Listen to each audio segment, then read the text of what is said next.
You've been lied to about who you are, not by your enemies, but by repetition. Repetition of subtle commands. Be nice. Don't speak too loud. Don't take up space. And without even noticing it, you complied. You traded presence for politeness, fire for safety, instinct for permission. But here's the fracture line. What you call weakness was installed. It didn't begin with you. It began the moment you were taught that strength is a threat, that emotion must be restrained, and that self-respect is arrogance. And now you're stuck living under rules you never wrote. That exhaustion you carry, it's not physical, it's the silent toll of living disconnected from your own edge. That tension in your chest, it's the price of making everyone else comfortable while you shrink. That craving for clarity, for direction, for intensity. It's not fantasy, it's memory. A memory of the version of you before you started translating yourself into something tolerable. Nietzsche didn't whisper to the world. He struck it like iron. He didn't speak to the fragile. He wrote for the ones who were ready to break the mirror and face what's real. And if you're here still listening, that means a part of you has already grown tired of waiting to be ready. This video won't tell you how to improve yourself. It will show you how to remember yourself. Not the version trained to nod, explain, and tolerate. The one beneath it, the version that moves without asking, decides without apology, and speaks without dilution. In the next few minutes, I'll walk you through 7 precise psychological levers Nietzsche would have you pull to dismantle the mental programming that keeps you tame. You won't find comfort here, but you will find yourself. By the end, you won't be stronger. You'll be real. And real is enough to be remembered, feared, respected, or alone. And you must be willing to accept all 3. 1. The lie you call weakness. Weakness isn't always loud. Sometimes it lives in habits so familiar you mistake them for personality. It tells you to stay polite even when your instincts scream no. It convinces you that your discomfort is a virtue. It makes hesitation feel like wisdom. But here's what most won't admit. What you call weakness is often a shield. It keeps you from making choices that might change things. It spares you from responsibility by hiding behind softness. You weren't born fragile. You were trained to feel wrong for having sharp edges. From a young age, you were praised for being manageable. You were corrected when you asserted yourself. The people around you didn't mean harm, they simply preferred you quiet. Over time, you learned that your truth made others uncomfortable, so you stopped offering it. And then, somewhere along the way, you forgot it was ever yours. Nietzsche never wrote for the agreeable. He wasn't interested in keeping people comfortable. He saw what happens when strength is buried under politeness. It dies slowly, without sound or resistance. If you've ever felt invisible in your own life, that wasn't by accident. It was the result of choices, small daily agreements to remain harmless. You say you want clarity, but when was the last time you acted without waiting for approval? You crave direction, yet you postpone decisions until the risk disappears. You long for purpose, but can't name what you're building. This is the cost of prolonged submission to comfort. Weakness doesn't always announce itself through collapse. Sometimes it lives in the person who blends in so perfectly, they disappear. What you need is not more motivation. You need to stop lying about what weakness is. It's not about emotions, it's not about softness, it's about dependency. It's about needing others to validate your restraint. The man who can feel fully and still choose stillness, that's strength.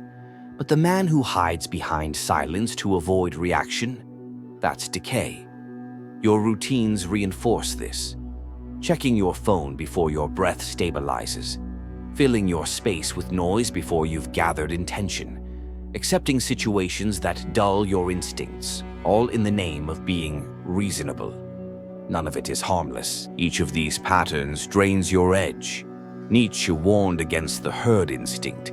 He saw what happens when individuals stop thinking as individuals. When you start seeking peace through submission, the self fractures. You don't just lose your voice, you lose the part of you that wants to speak. If that's familiar, Good. It means you're close to seeing it. Start with this question. What would you do differently if you didn't care about being understood?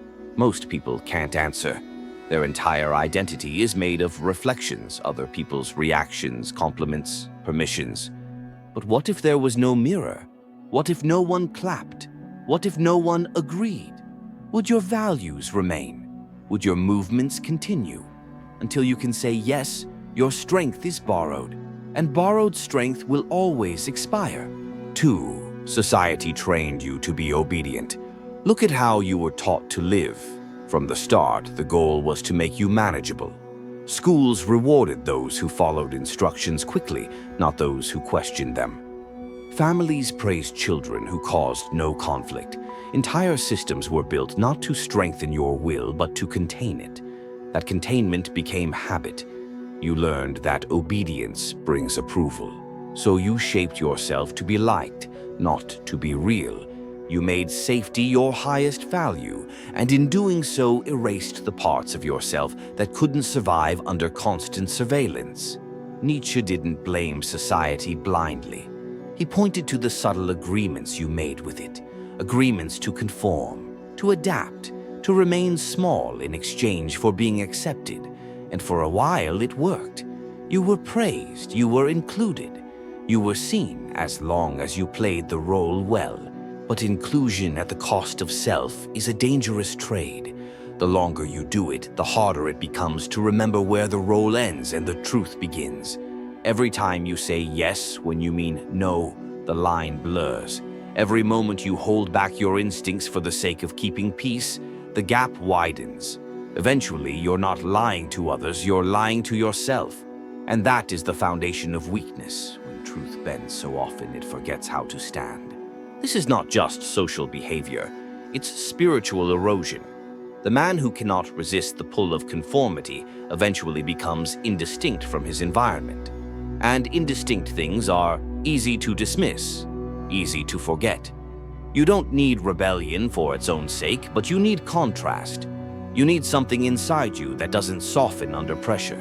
Without that, you'll keep giving your time, your mind, your attention to things you don't believe in. And you'll call it responsibility.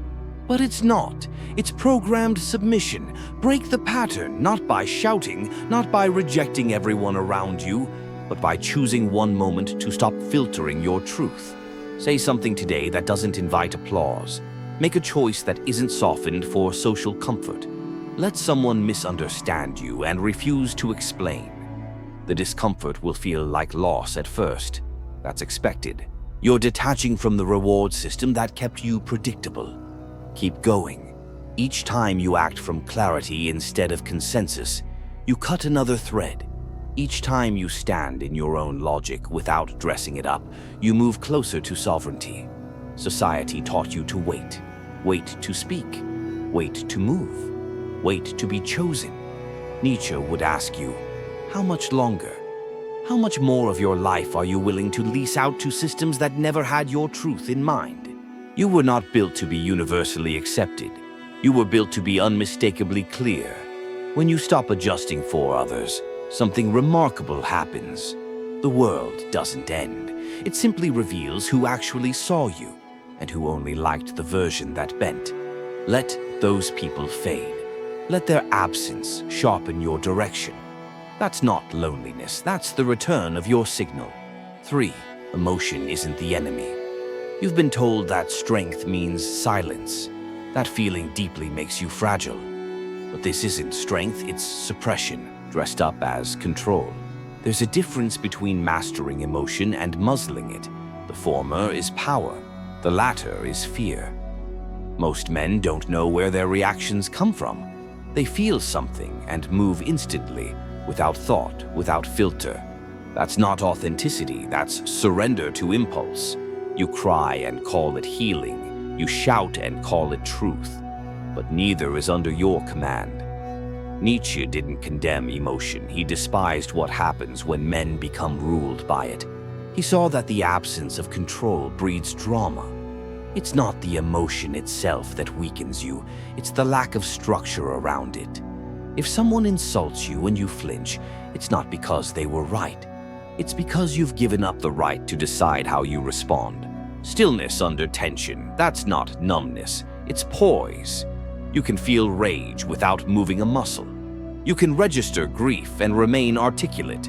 These are not contradictions, they are signs you've stopped outsourcing your self-respect to external validation. Emotions don't need to be avoided, but they demand precision. If you've been walking around leaking energy through apologies, over-explaining, or chasing resolution, you've lost the frame.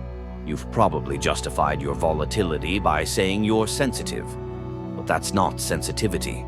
That's absence of boundaries. Strength is not about bottling things up. It's about assigning each feeling a proper place and refusing to let any one of them steer the ship. The man who can sit in heartbreak and still hold his standards intact, that's discipline. The one who's insulted and doesn't bite, doesn't collapse, doesn't defend, that's presence. Not passive, not cold, just undisturbed. You weren't meant to avoid emotion.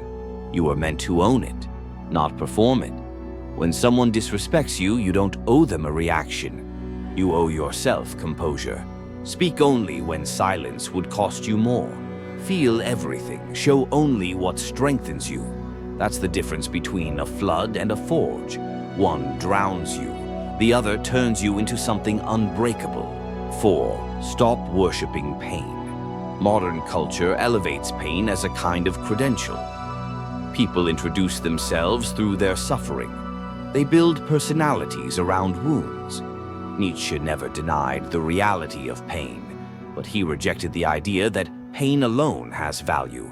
What happened to you may not be your fault, but what you do with it always is. You can carry your story like armor, or you can drag it like chains. Both hurt, only one protects. Your trauma is not your depth, it's just a doorway. Step through it or stay there, repeating the same tale until no one listens anymore, including you. Pain doesn't automatically make you wiser. Reflection does, creation does, building does. There's a quiet addiction to being seen as broken.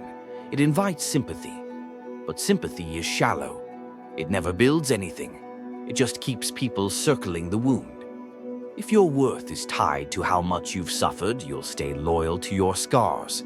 That's not growth. That's a freeze frame. You're not obligated to keep identifying with the worst parts of your timeline.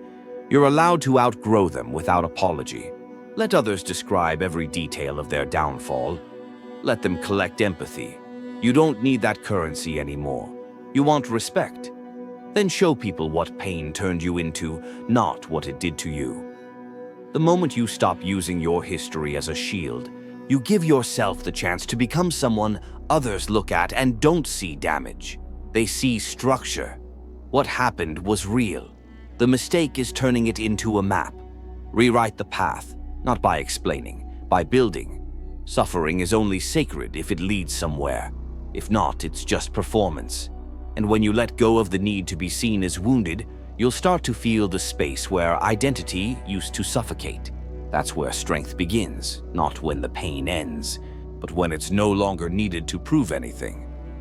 5. Solitude over submission. The hunger to be included starts early. Approval feels like safety when you're young. But if you never question that instinct, it turns into a leash. Most people stay in rooms they've outgrown because silence feels lonelier than pretending.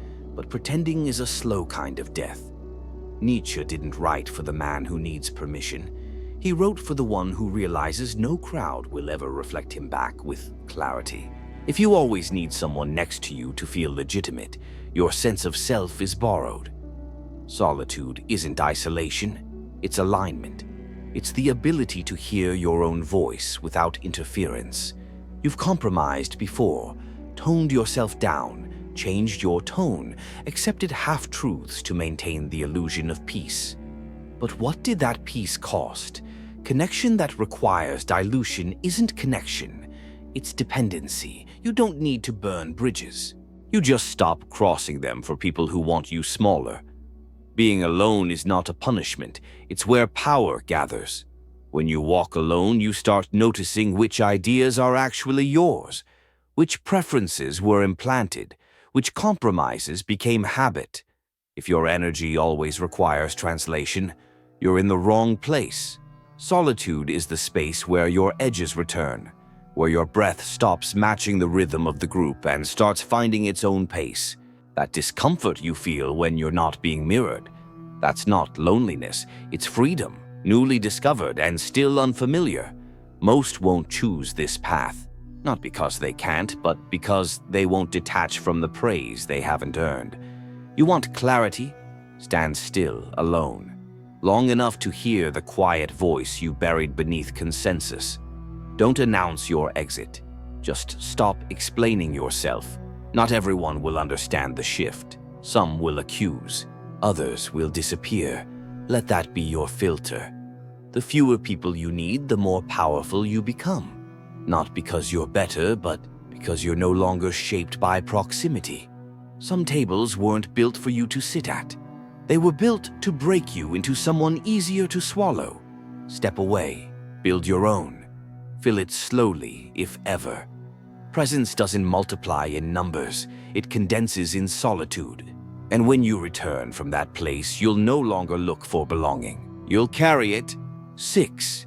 Kill the survival contract. Laziness is rarely about energy. It's more often about loyalty to something unspoken, something inherited. There's a version of you that learned early on to stay small, not because you lacked ambition, but because ambition created tension, and tension made others pull away.